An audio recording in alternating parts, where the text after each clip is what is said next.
آج کا خطبہ تحریر فضیلت الشیخ حضرت مولانا پروفیسر محمد یوسف خان صاحب حفظہ اللہ تعالی، شیخ الحدیث و ناظم تعلیمات، جامعہ اشرفیہ لاہور، پاکستان۔ زندگی گزارنے کا سنہری اصول، محتاط رویہ۔ الحمدللہ، الحمدللہ، ہر طرح کی حمد و ثنا اللہ ہی کے لیے ہے جو ہم سب کا خالق و مالک ہے۔ وہی ہے جو موسموں میں تغیر پیدا فرماتا ہے، وہی ہے جو رات کے بعد دن کا اجالا پھیلاتا ہے، وہی ہے جو ہمارے دلوں کو پھیر دینے والا ہے بدی سے نیکی کی جانب،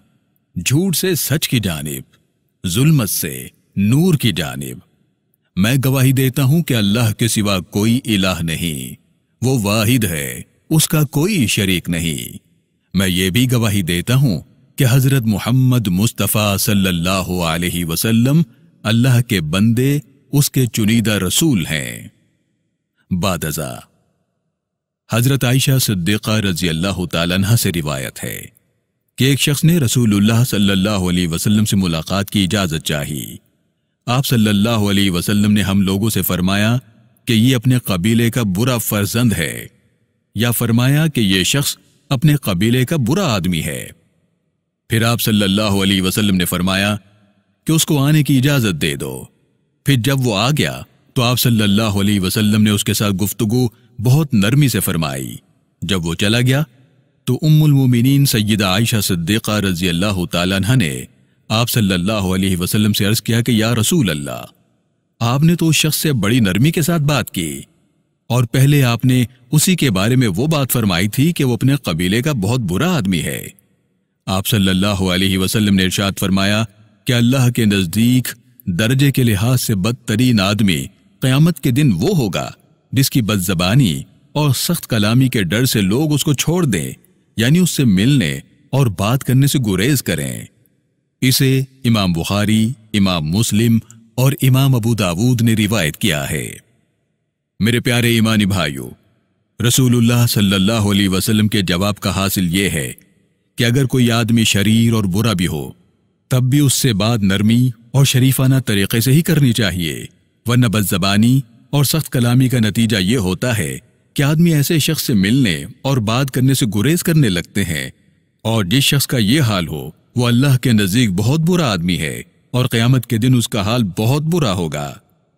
اس حدیث مبارکہ کے بارے میں چند باتیں سمجھ لینی چاہیے۔ نمبر 1،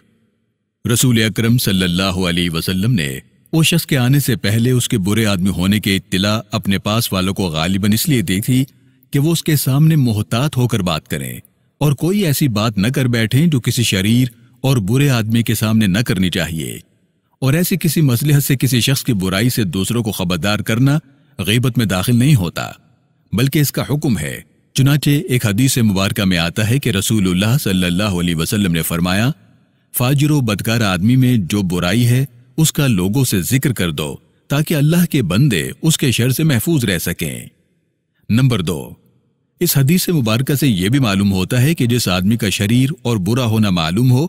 اس سے بھی گفتگو بہرحال نرمی ہی سے کرنی چاہیے، بلکہ اسی واقعے سے متعلقہ صحیح بخاری کے ایک روایت میں یہ الفاظ بھی ہیں،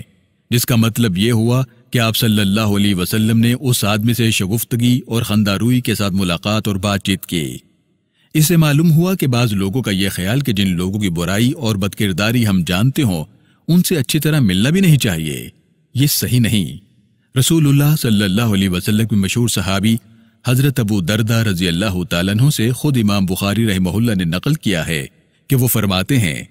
یعنی ہم بہت سے ایسے لوگوں سے بھی ہنس کر ملتے اور بولتے ہیں جن کے احوال اور اعمال کے لحاظ سے ہمارے دل ان پر لعنت کرتے ہیں۔ نمبر 3، اس مضمون کی ابو داود کی ایک اور روایت میں ہے کہ حضرت عائشہ صدیقہ رضی اللہ تعالیٰ عنہ نے جب رسول اللہ صلی اللہ علیہ وسلم سے پوچھا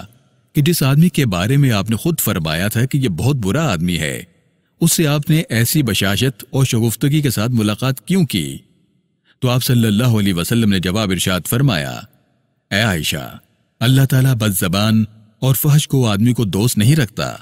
مطلب یہ ہے کہ بد زبانی کی عادت اللہ کی محبت سے محروم کر دیتی ہے، لہٰذا میں کیسے اس کا مرتکب ہو سکتا ہوں؟ میرے پیارے ایمانی بھائیوں، دنیا میں جھگڑے اور فسادات زیادہ تر زبان کی بے احتیاطیوں اور بے باکیوں ہی سے پیدا ہوتے ہیں،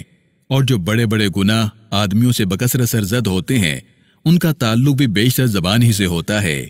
اسی لیے رسول اللہ صلی اللہ علیہ وسلم اس کی بڑی تاکید فرماتے تھے کہ زبان کو قابو میں رکھا جائے اور ہر قسم کی بری باتوں سے، بلکہ بے ضرورت اور بے فائدہ باتیں کرنے سے بھی زبان کو روکا جائے، اور جب بات کرنے کی کوئی خاص ضرورت نہ ہو اور اس بات سے کسی خیر و نفع کی امید بھی نہ ہو تو خاموش ہی رہا جائے۔ یہ تعلیم رسول اللہ صلی اللہ علیہ وسلم کی ان اہم تعلیمات میں سے ہے جن پر آپ نے نجات کا دار و مدار بتلایا ہے، اور بعض احادیث سے معلوم ہوتا ہے کہ نماز، روزہ، حج اور جہاد جیسی عبادات کی نورانیت اور روحانیت اور ان کا حسن و قبول بھی زبان کی اسی احتیاط پر موقوف ہے۔ انسان کی اخلاقی زندگی کے جن پہلوؤں سے اس کے ابنائے جنس کا سب سے زیادہ واسطہ پڑتا ہے اور جن کے اثرات اور نتائج بھی بہت دور رس ہوتے ہیں، ان میں سے اس کی زبان کی شیرینی یا تلخی اور نرمی یا سختی بھی ہے۔ اسی لیے رسول اللہ صلی اللہ علیہ وسلم اپنے متبعین اور متعلقین کو شیریں گفتاری اور خوش کلامی کی بڑی تاکید فرماتے اور بد زبانی اور سخت کلامی سے شدت کے ساتھ منع فرماتے تھے، یہاں تک کہ بری بات کے جواب میں بھی بری بات کہنے کو آپ صلی اللہ علیہ وسلم پسند نہیں فرماتے تھے۔ میرے پیارے بھائیوں، ام المومنین سیدہ عائشہ صدیقہ رضی اللہ تعالیٰ عنہ سے روایت ہے کہ کچھ یہودی لوگ رسول اللہ صلی اللہ علیہ وسلم کی خدمت میں حاضر ہوئے اور انہوں نے نفس کی خباثت اور شرارت سے السلام علیکم کے بجائے السلام علیکم کہا، جس کا مطلب یہ بنتا ہے کہ تم پر موت آئے۔ ام المومنین سیدہ عائشہ صدیقہ رضی اللہ تعالیٰ عنہ نے ان کی اس گستاخی کو سن لیا اور سمجھ لیا، اور جواب میں فرمایا کہ تم ہی کو موت آئے اور تم پر ہی خدا کی لعنت اور اس کا غضب ہو۔ رسول اللہ صلی اللہ علیہ وسلم نے ارشاد فرمایا، اے عائشہ، ایسی سختی نہیں، زبان کو روکو، نرمی کا رویہ اختیار کرو اور سختی اور بد زبانی سے اپنے آپ کو بچاؤ۔ اسے امام بخاری رحمہ اللہ نے روایت کیا ہے۔ گویا آپ صلی اللہ علیہ وسلم نے ان یہودیوں کی ایسی سخت گستاخی کے جواب میں بھی سختی کو پسند نہیں فرمایا اور نرمی ہی کے اختیار کرنے کی ہدایت فرمائی۔ حضرت عبداللہ بن مسعود رضی اللہ تعالیٰ عنہ سے روایت ہے کہ رسول اللہ صلی اللہ علیہ وسلم نے فرمایا کہ مومن بندہ نہ زبان سے حملہ کرنے والا ہوتا ہے، نہ لعنت کرنے والا، اور نہ بدگو اور نہ گالی بکنے والا۔ اسے امام ترمذی نے روایت کیا ہے۔ مطلب یہ کہ مومن کا مقام یہ ہے اور اس کا شیوہ یہ ہونا چاہیے کہ اس کی زبان سے لعن طعن اور گالم گلوچ نہ نکلے۔ کتاب الایمان میں ایک حدیث مبارکہ ہے جس میں اختلاف و نزاع کے وقت گالیاں بکنے کو منافق کی نشانیوں میں سے ایک نشانی بتلایا گیا ہے۔ اللہ رب العالمین ہم سب کو لوگوں کے شر سے محفوظ فرمائے اور زندگی کے ہر لمحے میں محتاط رویہ اپنانے کی توفیق عطا فرمائے، آمین۔ والسلام علیکم ورحمۃ اللہ تعالی وبرکاتہ۔